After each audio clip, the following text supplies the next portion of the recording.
Welcome to the Father on Purpose podcast, featuring author and ministry leader Kent Evans and business executive and military veteran Lawson Brown. This is a show for you, Dad. You want to be a godly and intentional father. Unfortunately, you've turned to these two knuckleheads for help. Let us know how that works out for you. Before we begin, remember this: you are not a father on accident. So go be a father on purpose. Please welcome your hosts, Kent and Lawson. Hey, Dad, have you ever said to your kids, you have to, and now fill in the blank. You have to clean up your room. You have to be nice to your sister. You have to take out the garbage. You have to go to school. You have to vote a certain way. You have to drink a certain way. Have you ever said to your kids, you have to? We want to talk about that phrase on today's podcast episode, because I think there's a way, especially as our kids get older, for us to say some things a little differently that give us a lot of fruit and influence in our kids' lives. Before we dive in, I want to remind you that we have a brand new sponsor aboard for the podcast. Cheers and yelling and screaming in a good sense. Yay, yay, welcome. Range Leather.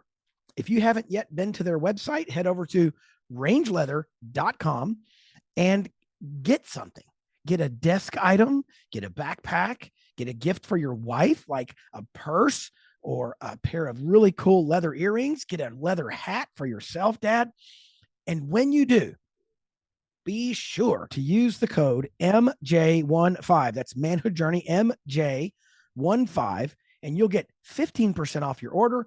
Better than that, they will know you came from the Manhood Journey and Father on Purpose audience, which will mean I will come out smelling like a rose, and probably the CEO there, Kyle, will send me a free hat. So don't forget, use MJ15 at rangeleather.com. I've never actually even seen you wear a hat. You don't wear hats, do you? It's funny. I used to be. Just trying to save you a little money here, Kyle. I used to. Look, Lawson, no one needs creative ideas. Always looking for something free. Don't do it, Kyle. I used to be a big hat guy. Like I've probably got, I'm sure I've had 200 hats since I was like 18 years old. In my closet right now, I'm sure I got 30, and I wear like 2 of them. And I'd wear them very infrequently. I don't know why. I guess it's because, I'm trying to hold on to the years where I can show off the hair that I have. I know why you're saying that. And so I get it. I get where you're going with that. Looking right in the camera at my you thought you had me, didn't you? And then there we go. That's what you get. But no, I used to be a bigger hat guy. I do occasionally wear hats, especially if I'm going to be out in the sun. But now I've graduated to the full brim all the way around hat that makes me look like an absolute tourist. No matter where I am or what I'm doing, I look like I'm not from there. I could you look like you're looking for which direction to go. Exactly. I could go in my front yard. They'd be like, "This guy doesn't live here, does he?" Because the hat just makes you look like you don't belong. You don't belong. That's life. That's funny. Hey, let me add something here before we go too far down this road of the have to. I think. All right. So the part of what we're wanting to talk about today is we all have choice in life. And just because our kids, report to us as their parent, doesn't mean necessarily in all cases that they have to listen to us. Right. But I do want to preface a little bit where there have been times, and there will be times in our lives as a dad with our children, where the answer, because I said so, is fine, is going to suffice. Sure. And, there have been times when the girls were small and either you don't have time to explain everything, or they just aren't going to understand. And they're just going to need to do, what they're being directed to do. Now, what that doesn't translate to, I think, is part of the point, is just because we say it, even just because we say, you got to do it because I said so, they have choice. And we all do. Yeah. And when we try to, maybe, I don't know if the right way to think about this is to overexert some sort of control or power or influence, in the lives of our children. are we missing the point that, yeah, they don't have to? Why do we keep saying, why do we Yeah. keep saying, you got to do this, you have to do this, think about it this way, Yeah. this is how you got to do this, Right. and miss the point that, Yeah. just like all of us, our kids, they have options. Yeah. Well, what's interesting is, to your point, I think part of this, if we could rate shows based on the age appropriateness for the content, I'm talking more about the older kids in your home. So yeah. Over the age of even 10, 11, 12, like once they start to hit those teen years, some of your language might need to shift. And some of us who have raised kids across a wide age spectrum, right? My oldest is 24, my youngest is 9.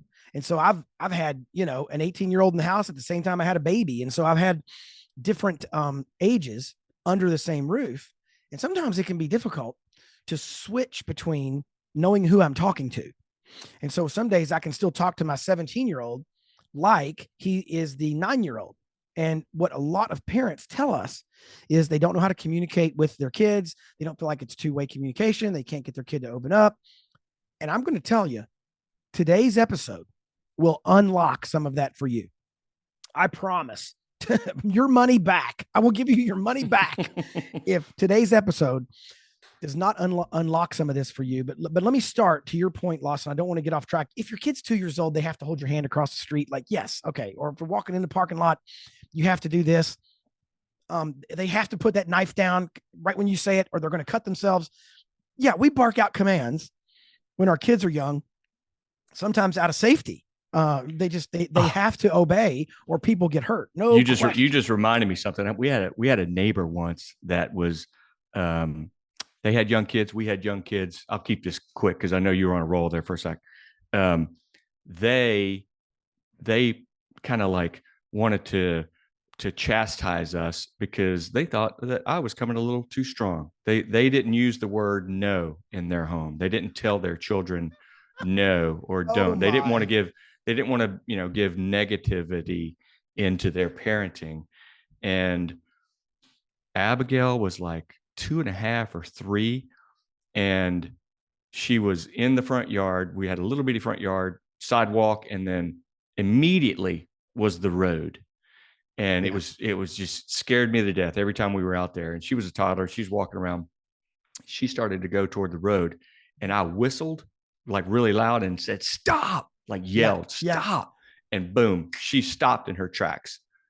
There are definitely times when they're little. That's not what we're talking about here. That you just have to be you got to be the dad. You got to be the heavy. You got to come across strong, and they don't have a choice. That's not what we're talking about. Right. Absolutely. And there are times when, even as they get older, the answer is just going to be a flat no. No question. There's no question. So save all your emails about, that I'm being the parent out of that movie, Parental Guidance with Billy Crystal. Hilarious movie, by the way, if you haven't seen it, where I'm just going to say, hey, consider your options. And what if you don't like that food? No, that's not what I'm talking about. What I'm talking about is there's 2 primary positions we can take, we can parent from, and we gotta be in the right spot for what we're trying to accomplish. We can parent from the position of power. And that is, I'm in charge, and my way or the highway, and you will do what I say. And there are a lot of times when that is a matter of safety. That's a matter of legality. I mean, there are things like if my 13-year-old asks me to drive the car, the answer is no, of course not. That's ridiculous. And that's a matter of life and death and all kinds of things. So I'm not talking about trying to cajole or convince your children of who's in charge. That's not it. Yeah. So that you can parent from a position of power. The challenge comes for us as parents when we continue to only use that method as they get older. And we think that's an infinite bucket we can continue to dip into and it never runs out. No, it runs out. And we then need to be aware of being able to position our parenting from a place of influence and not just power. So let me illustrate it with just a couple very brief stories. I remember talking with a mom who was asking me sincere questions about how to reach her late teen daughter. And then within a week or so, I was in a situation where there were multiple people in the room, but me and this mom and her daughter were in a room, and we were having a really interesting conversation. And I was asking question after question of this younger lady. And I was just saying, hey, what do you think about that? Really, how'd you arrive there? How'd you get to that conclusion? What makes you say that? Well, why would you conclude that? And I was just drawing her out, asking questions. And like, I was steering this young lady, right? But not from a position of, well, with my finger in her face. I was steering her with like questions, like breadcrumbs, but I was going somewhere, right? Like, I mean, she didn't quite realize it, but she was being led somewhere. But she was being led. I was using the other club in my bag, right? Instead of the power club, I was using the influence club. And the influence club is a lot more about listening and asking and explaining without commanding and dictating. And then what's really funny, within a week of on the heels of me having this conversation with the mom about, you really probably want to bake out the phrase, you have to, you got to, you must, because, it just sounds like it. So then the mom takes over in this three-way conversation, just goes, well, what you have to realize, and just starts like in, and it's like, you got to understand, you got to realize, and you got to understand. And I just sat there and thought, man, I was like weaving this sweater for like the last 20 minutes. And this person's coming in and yanking all the thread out. And it drove me batty to watch it happen right in front of my own eyes. Because here's the deal. Her daughter doesn't have to. Her daughter does not have to agree with her. Now, let me compare that to, not long ago, I was having lunch with a friend of mine who has a son who's a teenager, and he was using the same kind of language, right? Well, he's got to realize he has to. And I kind of challenged gently and said, well, he really doesn't have to. And he said, sure he does. He has to go to school because he's a minor. He can't choose to not go to school at his age. And I said, that's where you're wrong. And he was kind of a little surprised. And I go, he can go down to the bus station, forge his identity, get a ticket, and be in like Salt Lake City by tomorrow night. He has a lot of choices. Our job as parents, as they get older, if we want to have maximum influence, is to position ourselves as the person who can help them understand the consequences of their behavioral choices. So, for example, I might tell my 16-year-old, hey, you got a cell phone, and we can turn your cell phone on, log in with a password that mom and I will both know, read every single text message that came in or went out. And you have no choice in the matter. Mm-hmm. There's no privacy. Mm-hmm. There's no secrecy. That's right. We're in charge. That actually happened with us as well. Way back, this was early on in the world of kids wanting devices. Same. And it came across as like the response from, I forget which kid it was, which daughter was like, but would you not trust me? Correct. I was like, what's your next question? That's right. And it's not because you are not trustworthy. You're not trying to be a good kid or whatever. It's because there's just too much that comes with it. So we are going to control it. And we are going to see everything that is going on with it. And so here's what's interesting. So we've told all of our boys that. We've had 3 boys go through, the early ages of cell phone ownership. And we said, now, you have a choice. You can try to delete your internet history. You can try to delete your text threads. You can change the passcode, and we will take your phone and we will take it out in the garage and take a hammer and smash it to pieces. And then you'll have to figure out what you're going to do next. So here's the difference, right? Here's the difference. Are there rules? Are they fairly tight? Are they fairly narrow? Yes. Do our kids know what those rules are? Absolutely. Must our kids obey those rules? No, not really. They got a lot of choices. However, my job shifts from the dictator, demander, here's how it's going to happen with no instruction, to the, hey, here's how it's going to be, but you are going to be a key actor in this drama. And if you choose door number 2, here's the consequence.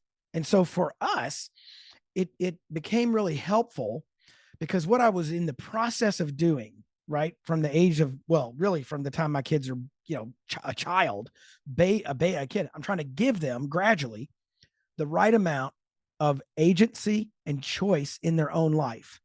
Like it's like all these beans, and on one side of the scale, I've got all the beans. I make all the choices, right? When they're a little bitty baby, I choose when they go to bed and what they wear and what they eat, right? And then over time, I'm moving beans from my side of the scale to their side of the scale. And that's the wisdom part. Am I moving the beans at the right time? Am I giving them too many, too few? And over time, though, by the time they leave here at 18 or whatever, when they leave my house, I don't want to have a lot of beans left on my side of that scale, right? I want to have successfully transferred agency and ownership of their choices. Interesting way to put it. To them. Mm-hmm. Now, every now and then I get it wrong, right?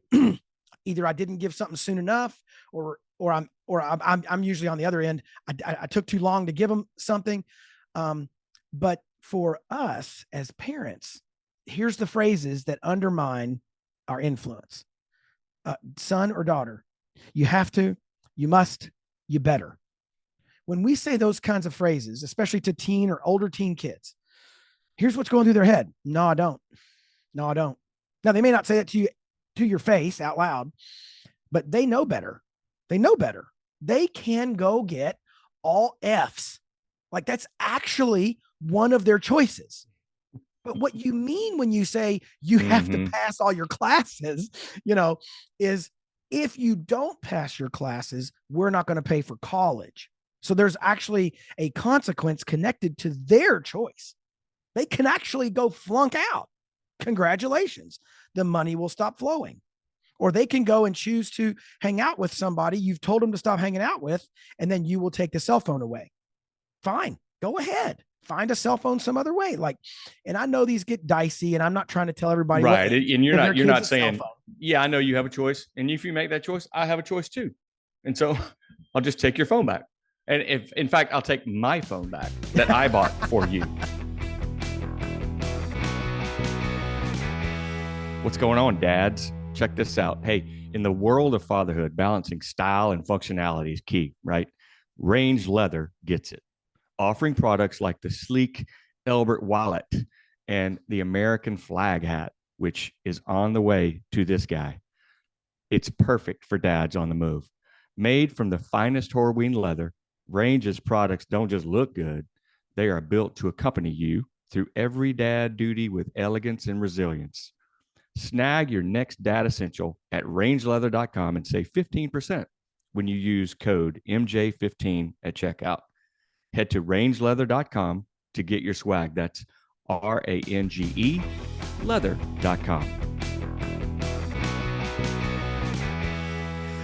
This may come in handy for some of the dads who are wondering like how to implement this. Because if your kid's thinking ahead, if they're like a chess player and they're a couple moves ahead, here's what they're going to ultimately say. Well, I bought it. Like this is my backpack, or this is my bicycle, or this is my cell phone that I bought with my money that I earned at the place. So here's the metaphor that I used with my kids as they got older. I bought my car. I bought my own automobile. However, the ability to use the roads around my neighborhood and on the highway come with laws and rules. And so if I use my car in a way that breaks those laws and rules, the government can take my car from me, even though I paid for it. So there is a limit to which even something you've purchased with your own money is yours to do with as you wish, because it's going to bump into somebody. Now, this does not apply to somebody who's 18 and gone and out on their own. That's different. But what I'm saying is I want to really encourage. I know so many dads who are grasping. They're grasping for influence with their teenage kids, and they feel like it's slipping. Yeah, it's tough. And part of the reason it's slipping is because they are inadvertently shoving it away. Instead of giving my kids thoughtful choices. Hey, look, here's the deal. you're free to continue to date that guy. However, you need to know it's against our better judgment. Here's what we see in that individual that we think is trouble. And so I feel obligated to let you know what I think you're going to find. You're going to find he's not who he says he is. He does not respect you. And he's got an ulterior motive, and you're not going to be okay being on the other end of that ulterior motive. Now, when it comes to safety and issues of that, we might step in, but I'm just telling you, I think that's what you're going to find. And when we offer it to our thinking, growing, semi-adult, young adult children, I find they usually take it pretty well. And I retain a fair amount of influence, and they will come back to me because I'm not talking to them like they're 8 or 9 and with my finger in their face saying, you have to do this and you have to do that. Even if you got to bring the hammer down. Like I have a friend whose daughter was involved with a guy who was bad news. And he knew he was bad news. And he told her, you're not dating that guy while you live under my roof. Like, no, he is bad news. And she went a little too far down that path. And he happened to observe this at one point. And this was back in the days of the flip phones, the Motorola's that closed. He said he got her phone off the table, took it, broke it in half, and handed it back to her and said, here's your choice. If you'd like a replacement for that phone, you will cut off that relationship, or you'll turn 18 and move out. Wow. Those are your choices. Now, am I saying go do that? And what I am saying is he was making his position clear, but at the same time, he was giving her the agency and the choice that she really had anyway. Wow. She could continue to go secretly meet this guy. She could continue to go do things that were harmful to herself. Like she has that as an option. He wasn't going to tie her up in a straitjacket and throw her in a room. He wasn't going to keep her from physically going out of the house. So he just said, here are your choices. And she made really wise choices. Here we are a decade later, really sharp young lady, all situated, like really good choices. But it was at a moment when her dad stepped in. And so I'm not talking about not being forceful. I'm not talking about not guarding your kids from danger. What I'm saying is we got to pick. We got to pick some days. Are we parenting from a position of power, or are we parenting from a position of influence? And here's a moment in scripture, Lawson, that I think of all the time when I get on this kind of like train of thought. It's in Deuteronomy, and it says, see, Moses is talking. He says, see, I set before you today life and prosperity, or death and destruction. For I command you today to love the Lord your God, to walk in obedience, and to keep his commands and decrees. Then you will live and increase, and the Lord your God will bless you in the land you're entering to possess. So he's like, I'm going to give you door number 1 and door number 2. And I'm really going to tell you, like, I want you to choose door number 1.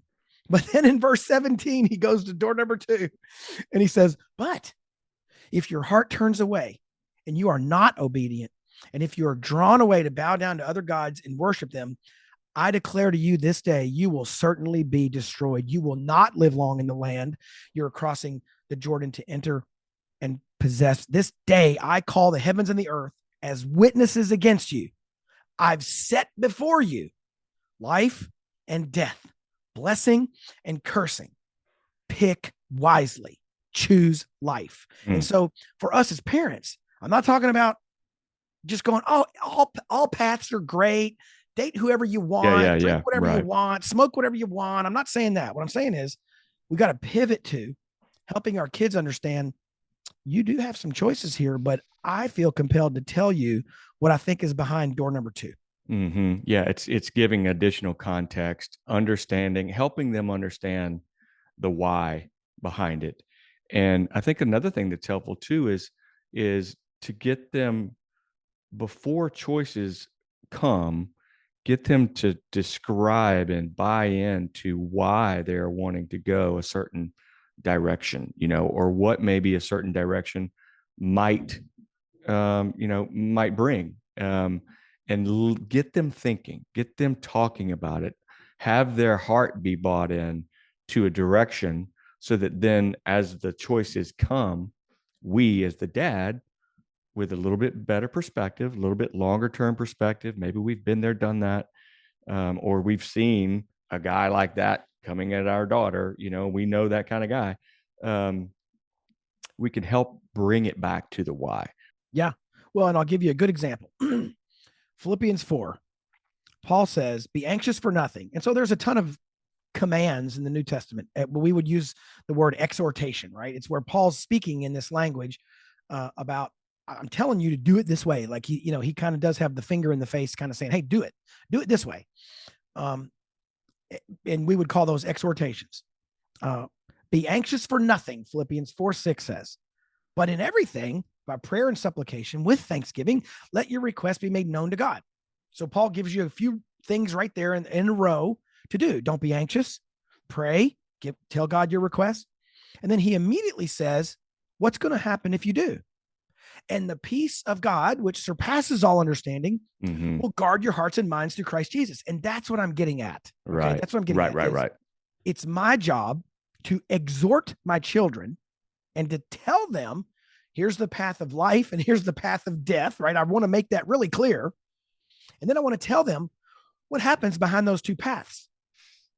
If you go down path number 1, you can expect A, B, and C. And if you go down path number 2, you can expect D, E, and F. If what you want is D, E, and F, well, have at it. However, I think you're going to find you'd rather be holding bag A, B, and C. So there's this influence I'm trying to have in the heart and mind of my children by helping them understand they have agency, they have choice, but so do I. And there are consequences if they do it. And we see this all through the New Testament. Yeah.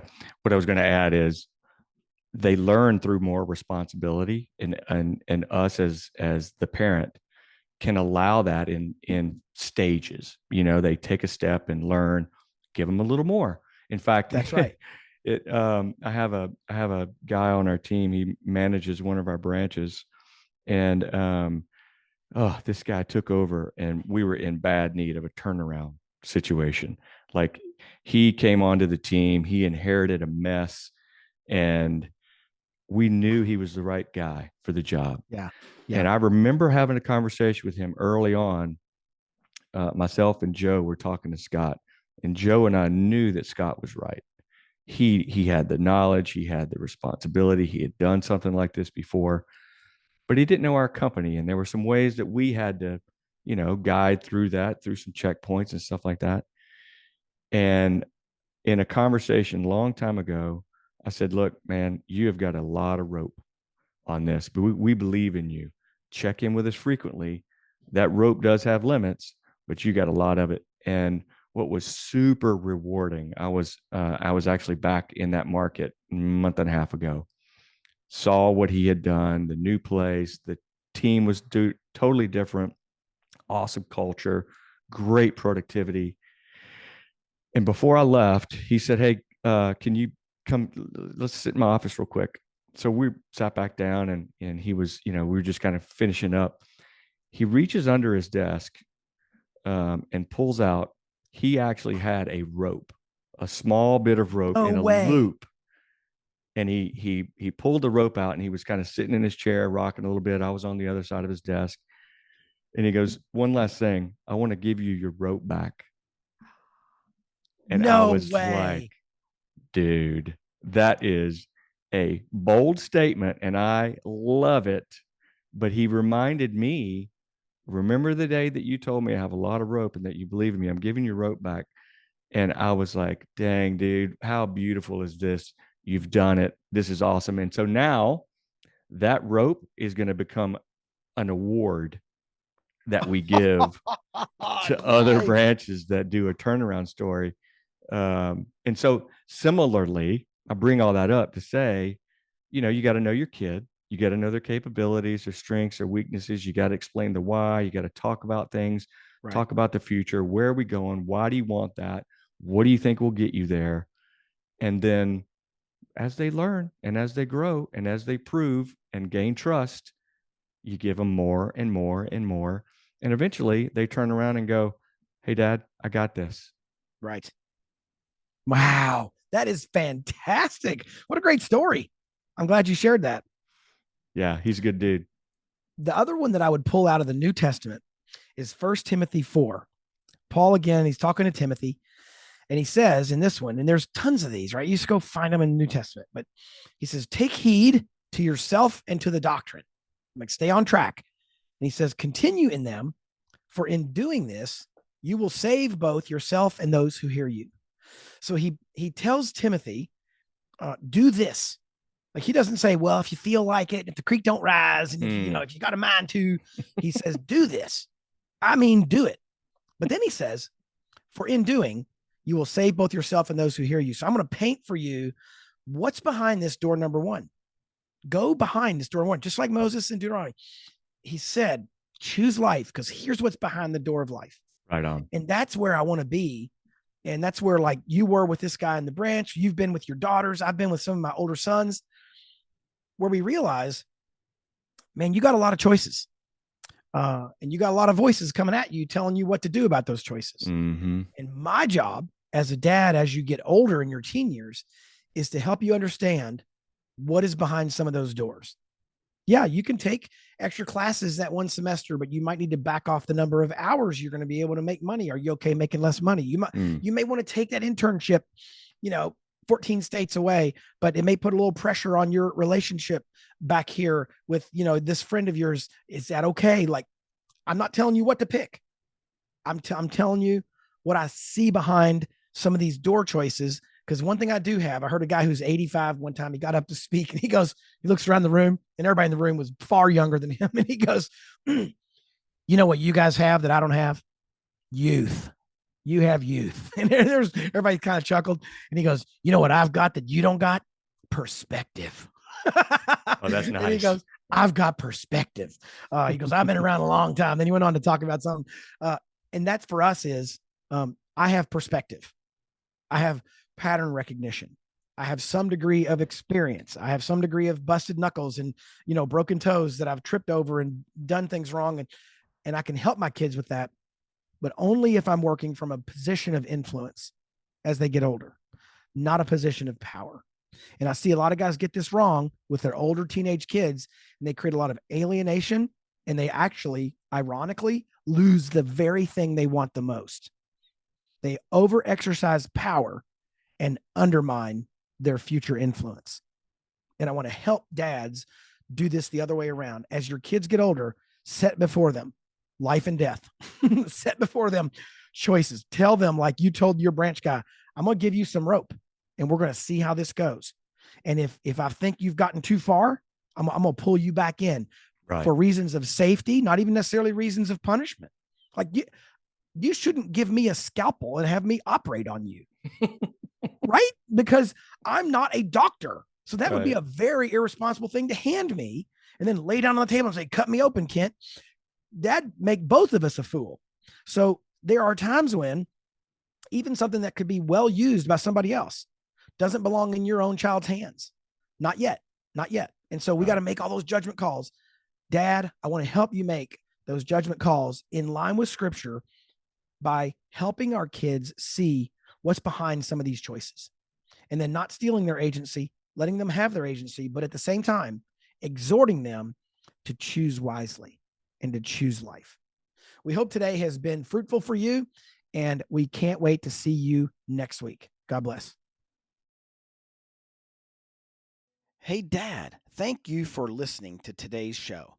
If you found this episode helpful, remember, you can get all the content and show notes at manhoodjourney.org/podcast. And if you really liked it, please consider doing 3 things. Number 1, share this podcast with someone. You can hit the share button in your app, wherever you listen to podcasts, or just call a person up and tell them to listen in. Number 2, subscribe to this podcast so you get episodes automatically. That helps us as well to help dads find the show. You can do that through your favorite listening app, whatever that is. And finally, review this podcast. Leave us a review, good or bad, wherever you listen. Those reviews also help other dads find the show. You can always learn more about what we're up to at manhoodjourney.org or fatheronpurpose.org. We will see you next week.